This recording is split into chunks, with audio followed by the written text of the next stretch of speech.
What are some ridiculous history facts? Ancient Romans would put sandals on the hands of sleeping people then tickle their face, so they would slap themselves. When the Romans laid siege to Themyscira, a real place weirdly enough, they attempted to tunnel into the city. The Themiscirans released bears into the tunnels. Claudius Drusus died in AD 20 from asphyxiation when he tossed a pear in the air and caught it in his mouth. The pear tree was put on trial, found guilty of murder, and destroyed. The Spartans never built a city wall, figuring that their reputation alone would mean no one would dare attack them. But, during the Persian War, the Persians, who had already burned Athens twice, hired a Greek guide to take them to Sparta. But when they got there, they saw a kinda crap looking city without even a wall. They figured there was no way this place could be the mighty Sparta they had heard so much about. So they figured the Greek was lying, and thus Sparta was spared. In ancient Egypt, servants were smeared with honey to attract flies away from the pharaoh. The first bomb dropped on Berlin by the British during World War II claimed no human casualties, but it did kill an elephant.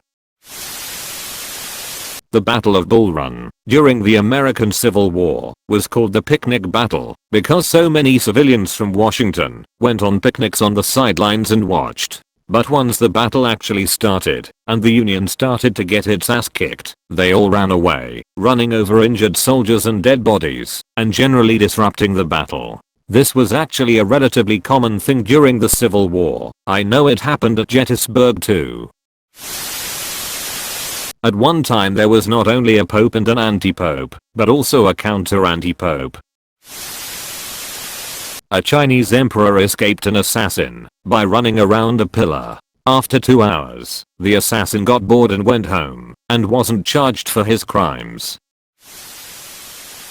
Colombia has a period in history literally called the dumb homeland period because of how incredibly dumb politicians acted at the time.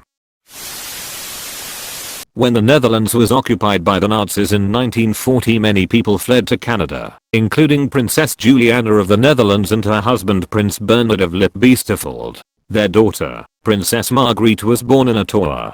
Not knowing if the baby would be male, and hence the heir to the throne, Canada declared the maternity ward of the Ottawa Hospital extraterritorial, which means it became international territory. This meant that the baby would derive its nationality only from its mother, making it 100% Dutch. There used to be bread stamps burned into a cooked loaf of bread to avoid bread fraud, as the government supplied the wheat/flour, but some bakers tried to use sawdust and other ingredients in the bread to make the wheat last longer. The bread stamps were baker specific, so they could track down where any tainted bread came from. If they were caught, they had to move to another town to make bread, or wait 3 years to continue making bread, if I remember correctly. Thomas Jefferson and John Adams died on the same day, July 4, 1826, the 50th anniversary of them both signing the Declaration of Independence. Adams's last words were, "Thomas Jefferson survives." He was wrong by about 5 hours. The longest ever US presidential inauguration speech was made by William Henry Harrison on March 4, 1841. The day had terrible weather, yet Harrison chose to deliver his speech nonetheless, running 84.45 words. In fact, the speech was so long, and the weather so terrible, that Harrison caught pneumonia and died on April 4, making him the shortest reigning US president ever. Ancient Greek and Roman marble statues were actually originally painted and were colorful. A lot of the statues' paint faded away and went away over time. Some people cleaned off the paint thinking it was debris or dirt, and other people just plain cleaned and removed all of the paint off of them because they preferred the look of white marble. Rome was actually a very colorful city, and it wasn't all made of just boring plain white marble. Herostratus is the guy who burned down the temple of Artemis. The only reason he did it was to have his name written down in history. Canada and Denmark have been playfully fighting for control of a tiny island near Greenland, called Hans Island, for decades. When the Danish visit, they leave a bottle of Danish schnapps liquor. When the Canadians visit, they take the schnapps and leave a bottle of Canadian Club whiskey and a sign that says "Welcome to Canada." Abraham Lincoln's son, Robert Todd Lincoln, was present at 3 different presidential assassinations. After McKinley, he decided not to accept any more invitations. Before Abraham Lincoln became a politician, he was a champion wrestler. With more than 300 bouts under his belt, Lincoln only lost 1 match in his career and was inducted into the National Wrestling Hall of Fame in 1992. Hitler's Jewish family doctor helped his family through their financial struggle, while Adolf's mother was battling cancer, by reducing prices or not charging for medication at all. An 18-year-old Adolf Hitler would give him his everlasting gratitude for being generous to his family. This would show later, when the doctor wrote to Hitler after the annexation of Austria asking for his help, and Hitler put him under special protection. Not only was he not going to be targeted for being Jewish, but he'd be protected by the Gestapo until he could emigrate to the US. During the Viking era, there was a leader named Sigurd. He allied with a Viking warlord named Thorstein. He wanted to conquer more land and expand his territory. He had already been very successful in doing so. This was until he feuded with another leader called Marl Bucktoothed or Marl Tusk, as his front 2 teeth were abnormally large and buck-toothed. They decided to settle their matters on the battlefield and both agreed on bringing 40 men each for the battle. However, Sigurd ignored the terms and brought 80 men. Bucktoothed had realized he had been betrayed, but did not give up. They killed a number of Sigurd's men, but alas, they were overpowered and were all killed.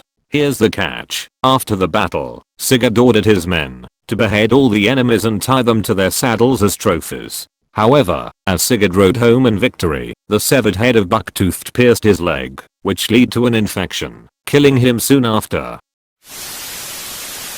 Potatoes were not very popular as a food in France.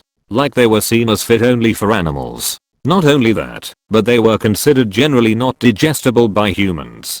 So a pharmacist named Parmentier knew they were good food and wanted to popularize them among the working class.